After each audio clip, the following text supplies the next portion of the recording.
Hah? Aduh pusing. Pala otak, pala Barbie pusing. Bolak-balik. Maju, mundur, maju, mundur. A few moments later. 그대와 함께 달려 Ready for action, let's go 조금 물을 쳐주러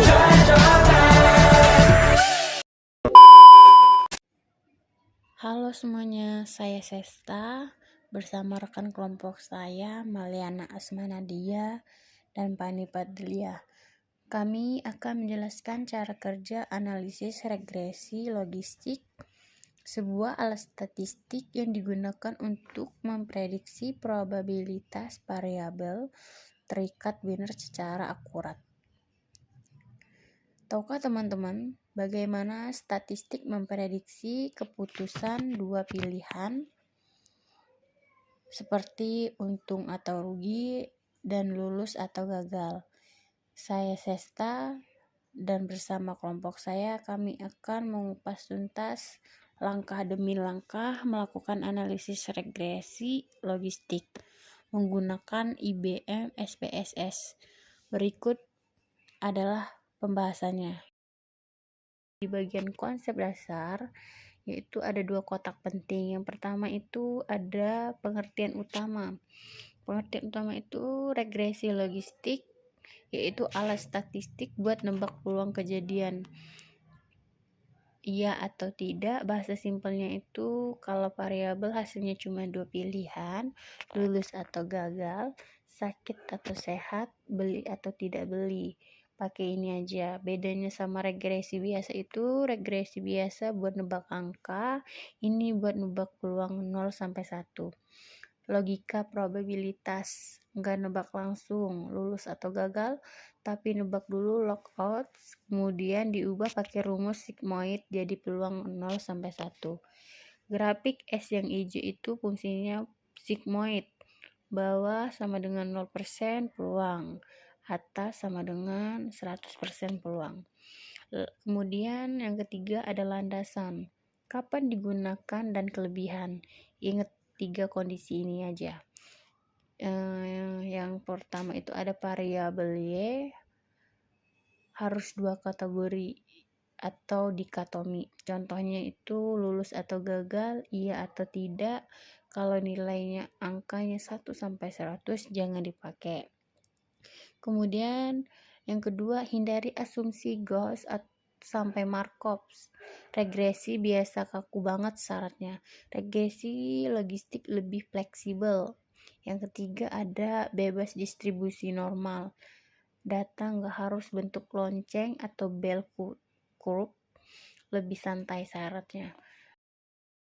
Sini aku akan melanjutkan penyampaian materi yang sebelumnya sudah disampaikan oleh teman aku. Yang pertama yaitu ada klasifikasi regresi logistik. Nah, klasifikasi ini tuh dibagi menjadi 2 jenis teman-teman. Yang pertama itu ada regresi logistik biner, yang kedua yaitu ada regresi logistik multinomial. Kalau regresi logistik biner itu biasanya tipenya hanya memiliki 2 kemungkinan kategori yang saling eksklusif. Contoh kasusnya yaitu klasifikasi portofolio investasi atau status kelulusan. Kalau misalkan regresi logistik multinomial, biasanya itu digunakan apabila variabelnya terikat lebih dari 2 kategori nominal tanpa tingkatan tertentu. Contoh kasusnya yaitu analisis preferensi moda transportasi publik untuk kerja. Selanjutnya yaitu ada istilah penting. Nah, istilah pentingnya itu dibagi menjadi 3 jenis teman-teman. Yang pertama yaitu ada odds ratio atau expired B. Nah, fungsinya itu biasanya untuk mengukur seberapa besar kecenderungan terjadinya suatu peristiwa pada satu kelompok dibandingkan kelompok pembanding. Yang kedua yaitu ada pseudo R-square. Contohnya yaitu untuk menunjukkan seberapa besar proporsi variasi variabel dependen yang mampu menjelaskan oleh model prediktor. Yang ketiga yaitu ada CHI square. Itu digunakan untuk mengevaluasi signifikan keseluruhan model serta menguji keselarasan model. atau menggantikan uji F ANOVA pada OLS. Yang terakhir itu ada syarat-syarat pengujian. Nah, syarat-syarat pengujian itu juga ada 4 jenis teman-teman. Yang pertama ada keluasan linearitas. Itu biasanya tidak mensyaratkan adanya hubungan linear antara variabel bebas dengan variabel terkait. Yang kedua yaitu ada asumsi distribusi longgar, yaitu biasanya bebas dari tuntutan asumsi normalitas multivarian serta kesamaan varian residual. Yang ketiga itu ada kategori dependent. Nah, kategori ini tuh secara ketat mewajibkan variabel untuk terikat berbentuk pada jenis binder logistik. Yang terakhir itu ada kecukupan sampel. Nah, biasanya tuh kecukupan ini membutuhkan ukuran sampel yang relatif besar, rasio ideal minimum ada 50 sampel data untuk setiap variabel prediktor yang diuji. Penyampaian praktik SPSS-nya nanti akan disampaikan oleh rekan saya.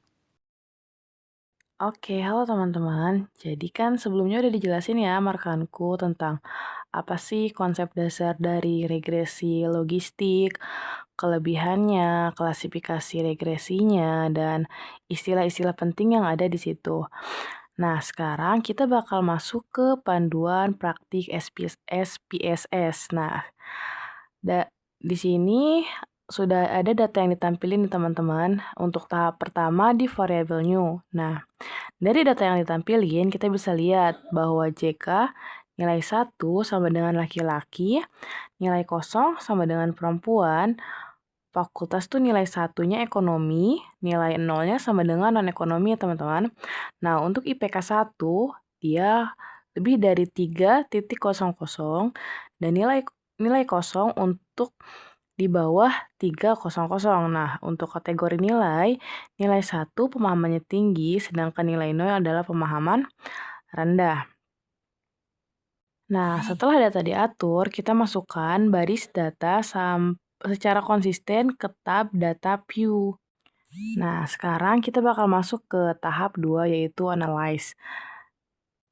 Nah, untuk masuk ke tahap ini, kita cukup untuk list navigasi, analyze, regression, dan binary logistik.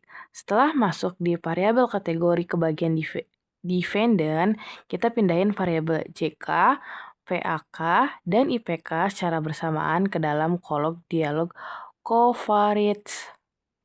Nah, kita bisa lihat datanya teman-teman, itu berarti data yang kita masukin udah mulai masuk. Nah, sekarang kita bakal masuk ke tahap 3 dan 4 konfigurasi. Nah, pertama kita bakal masuk ke menu Shape. Klik tombol Shape di sebelah kanan atas, lalu kita centang probabilitas dan grup membership-nya. Nah, di bagian residual kita aktifin opsi unstandardized dan student, terus kita klik continue. Nah, di menu opsional sendiri kita klik tombol opsional dan centang item krusial. Terus kita masuk ke Hormesh Lemeshu Good News of Fit buat nguji kecocokan model. Nah, untuk CL4XB kita atur ke 90% guna mengevaluasi interval kepercayaan odd radio.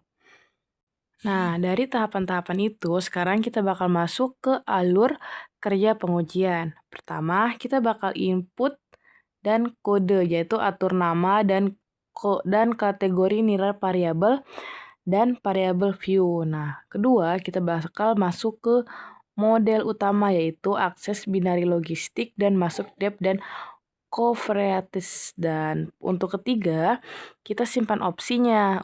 Terus masuk ke konfigurasi shape resident dan option fit model statistik. Nah, untuk keempat, kita masuk ke interpretasi. Klik OK, interpretasi dari tabel Hormesh dan variabel equation. Nah, kita harus pastiin nilai signifikasi dari Hormesh sendiri, dia harus lebih dari 0,05 buat nandain kalau model layak memprediksi data empiris. Nah, kayak gitu teman-teman. Mudah banget ya, jadi silahkan dicoba cara panduan praktik SPSS yang udah kita jelasin. Semoga apa yang kita jelasin bisa bermanfaat buat teman-teman. Terima kasih. jungle.